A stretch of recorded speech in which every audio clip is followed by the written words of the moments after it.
The story, we can bring in our international affairs editor, Philip Turle. Philip, great to see you. Now, this MOU was electronically signed. Last night, we had Donald Trump at the Palace of Versailles, who signed the dotted line. Is there going to be a physical signing? Well, that's a question that's still up in the air. In theory, the news when I was at the G7 yesterday and the last couple of days was on Friday there will be a signing ceremony, originally in Geneva. Now it's been moved forward to a mountain resort at Bergenstock, which is right in the centre of Switzerland. And that is where the face-to-face signing is due to take place. This has all been a little bit upset by the signing last night of this deal or the memorandum of understanding in the Chateau de Versailles in Paris by Donald Trump. But Donald Trump likes this kind of I'm on television deal signing ceremony to put himself in the spotlight. And nowhere better to do that than in the Chateau de Versailles, the former home of French King Louis XIV. To be sure, the French also pushed for that, right? I think it was a sort of MasterCard by Emmanuel Macron to play Donald Trump, because he knows that Donald Trump loves to consider himself a king and loves gold and trimmings, and he even said today, Donald Trump, that he'd like to take all the real gold and not plated gold from the Chateau de Versailles and take it back to the United States. So this is France's best soft power in trying to seduce Donald Trump, and it appears to have worked. That means now that the signing ceremony tomorrow is a little bit still up in the air, but if it does go ahead, this will be the first face-to-face signing ceremony between the Iranians on one side and the Americans on the other. Now,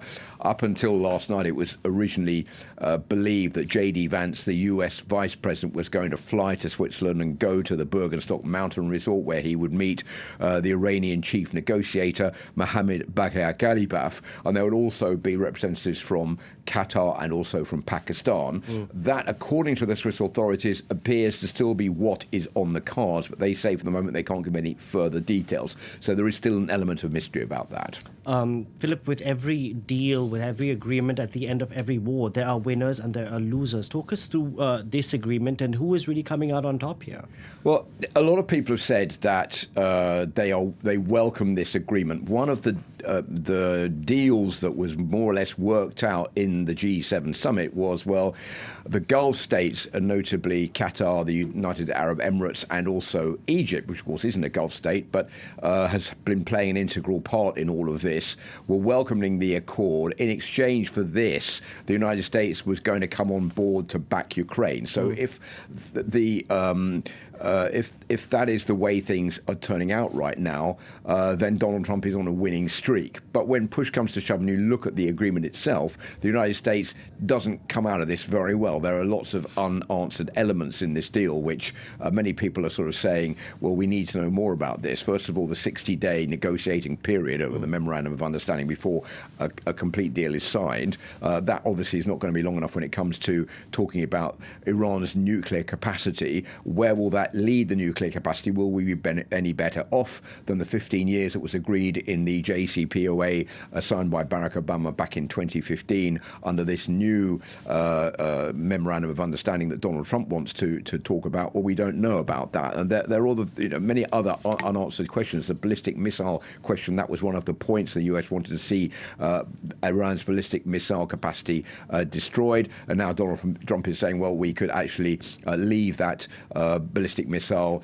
capacity intact because Iran might need them, as other countries also have ballistic missiles, which is a little bit difficult to understand. Nothing on the fact that there should no longer be any support for proxy groups in Hezbollah, for example, in Lebanon, Hamas in the Gaza Strip, or the Houthi rebels in Yemen. All of these are points that are not in this memorandum of understanding, which lead many to believe that, well, the United States has given to Iran lots of presents, like $300 billion worth of reconstruction funds, which might come from Gulf states, but it's unclear where that's coming from. But that will be good for Iran. Also, the fact that Iran is going to see sanctions lifted, that will allow it to sell oil to other countries around the world and not just to China, and that will bring in more revenue to the Iranian regime. And the fact there's no call now by the United States for raising regime change in Iran at all, which is something that Donald Trump originally said he was going to war to produce, now saying, well, because we killed off all the old members of the Iranian regime with the bombing raids,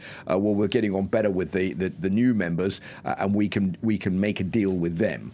On the other hand, Iran is winning quite a lot, but it's also had to put up with a lot of bombing raids and destruction of its country before we've got to this point, and the signing ceremony, which should take place tomorrow.